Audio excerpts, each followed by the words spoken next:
ជម្រាបសួរពុកម៉ែបងប្អូនទាំងអស់គ្នាថ្ងៃទី18ខែ3ឆ្នាំ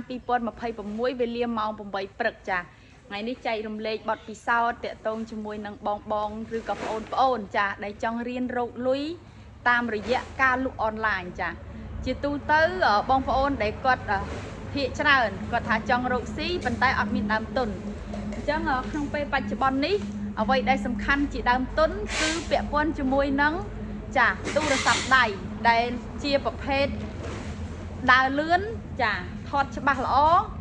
ហើយខ្លួនរបស់យើងផ្ទាល់មួយទៀតចាអញ្ចឹងកាលណាដែលយើងមានខ្លួនឯងជាទីពឹងមានសម្ភារៈគ្រប់គ្រាន់ក្នុងការប្រើប្រាស់គឺយើងអាចលក់អនឡាញបានហើយដោយបងដែលគាត់ចាឬក៏ប្អូនដែលគាត់ចង់លក់ផ្នែកសម្រស់ផ្នែកកសិកម្មឬក៏ផ្នែកណាមួយបងប្អូនគ្រាន់តែទំនាក់ទំនងទៅកាន់ចាម្ចាស់ក្រុមហ៊ុនហើយសួរចរចាអំពីគោលការណ៍របស់ក្រុមហ៊ុនគេគឺយើងអាចនឹងមានឱកាសក្នុងការលក់ផលិតផលរបស់ម្ចាស់ក្រុមហ៊ុនមួយហើយចាអញ្ចឹង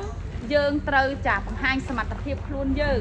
ហើយយើងអាចនិយាយបានយើងអាចធ្វើបានអញ្ចឹងផលិតផលដែលយើងលក់ហ្នឹងគឺយកចេញពីក្រុមហ៊ុនមកលក់បានហើយជាក់ស្ដែងកន្លែងខ្ញុំគឺមានអីវ៉ាន់ស្រាប់ចាសម្រាប់បងដែលចង់រៀនរកស៊ីចាចង់រៀនលក់បងប្អូនអាចយករូបភាពទៅបង្ហោះប៉ុន្តែការរកស៊ីគឺត្រូវតែស្មោះត្រង់កុំបោកប្រាស់គេតិចគេវេលុយហើយអត់ដាក់អវ៉ាន់ឲ្យគេអាហ្នឹងគឺបាត់ទំនុកចិត្ត 100% តែម្ដងចាអញ្ចឹងការរកស៊ីតាមអនឡាញនេះសំខាន់គឺយើងត្រូវជឿជាក់លើខ្លួនឯងហ៊ាន live ហ៊ានចេញវីដេអូចាទំនាក់ទំនងរកដៃគូដែលអាច support ការងារយើងបានដែលអាចផ្គត់ផ្គង់ទៅលើផលិតផលបានគឺយើងអាចលក់បានហើយដោយមិនចាំបាច់ប្រើដើមទុនទិញទៅស្តុកតុកក៏បានដែរចាអញ្ចឹងបងទាំងអស់គ្នាដែលមានចម្ងល់អំពីចាប្រភេទតង់កស៊ូឬក៏ជីសរីរាង្គពូជចកអាសូឡាអីបងប្អូនអាចសាកសួរបានហើយសម្រាប់អ្នកចង់យកទៅលក់បន្តក៏អាចសាកសួរព័ត៌មាននឹងបានដែរចា